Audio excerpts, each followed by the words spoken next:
مکتب تعلیمی همگانی رقم 39 ناحیه سمرقند از مکتب‌های کهن‌بنیادی ناحیه محسوب می‌گردد. زمان این مکتب ریتینگ خیلی بلندی از خودکنی داشت. گویان یادآور می‌شوند سابق ختم کنندگان آن. اما سالهای آخر از چه سبب باشد که مؤسسه نام برده در صف مکتب‌های ریتینگ پست داشته قرار دارد. بچه‌ها در مکتب عالی داخل شدن پست، ریتینگش پست. مثلا سال گذشته 2021 سال از 76 نفر ختم کنندگان مکتب سینو 9 نفر طلبه‌ان مکتب عالی داخل شدگی بودین. عموما کتاب این پست البته طلب جمعیت بیم، طلب دولت بیم و طلب پرزیدنت بیم جواب نمیدید. ما مقصد کردیم که گروه شده همین معما رو آموخته و از برای برطرف کردن این معما یعنی بسیارتر داخل شدن همین مکتب بچگان به مکتب عالی چیکار کردگی ما در کار همین مسئله از دیده می‌بریم و البته در کار باشد تکلیف میدیم، فکرها میگیم و البته حرکت میکنیم. همین معما رو مثلا معمای کنترکت باشد، کنترکت ها باشد یا دیگه معما باشد که مکتب عالی داخل شدن به یا خیلی دانشگاهشون نمیرسد، هم نقطه علمی هم نقطه حقوقی. برای همون اینها رو ما حرکت میکنیم فهمان دادن به. با تشبوسی هم صحبتمان که نیز از دستپروران مکتبی نام برده است و امروزها همچون دپوتاتی شورای ناحیه و صاحبکاری کلان در جمعیت نقش نمایان دارد در مکتب رقم 39 تدبیر دایر گردید.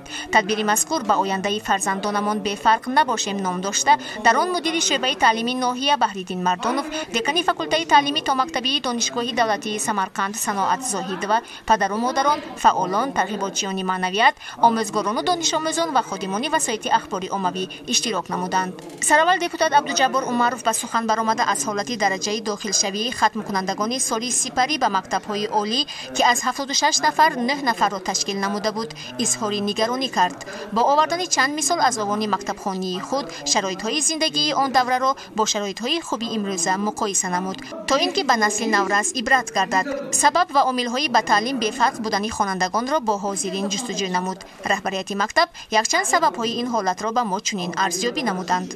اساسی سببش آن است که اکثریت پدر مادران دخترانی که نقص تعلیم میگیرند به عالی تعلیم رخصت نمیتیند. من میخواستم که اساسا دخترها را اعتبار داده به عالی تعلیم در آمدنشان خواندنشان رخصت میدادند، جدا هم نقض میشد. ما از این را حرکت کرده فایز را از 3 زیاد کردم به پیشمو به مقصد کرده موندیم. اساساً پسرامو چه دولت به اشتیاقشون بلند کاریا به تیاری میبینن. انمون 1 سال تیاری دیده کاریا به خوندن بمیرم.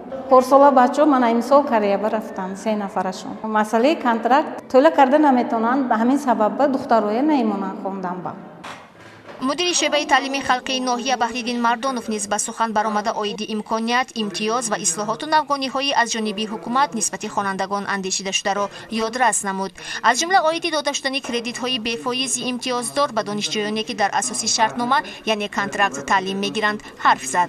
ناطق دیگری تدبیر دکانی فاکولته تعلیمی تا مکتبی دانشگاهی دولتی سمرقند صناعت زاهد و نیز از بی‌پروایی امروزه دانش آموزان نسبت داخل شوی به مکتب‌های عالی اظهار نگرانی نمود. او درباره شعبه‌های تاجیکی دانشگاه معلومات‌ها رسانید و خوانندگان را برای گرفتن تعلیم عالی تکلیف کرد.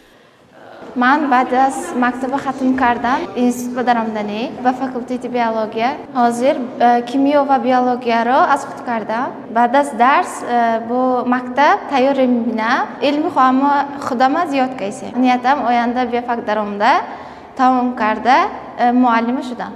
من بعد از مکتب میانی رقم 39 تمام کردن اینستیتوت توریسم تابشیری میکنم. سمرقند شهر توریسم باشد. من در آینده توریسم سایش به فعالیت میبرم.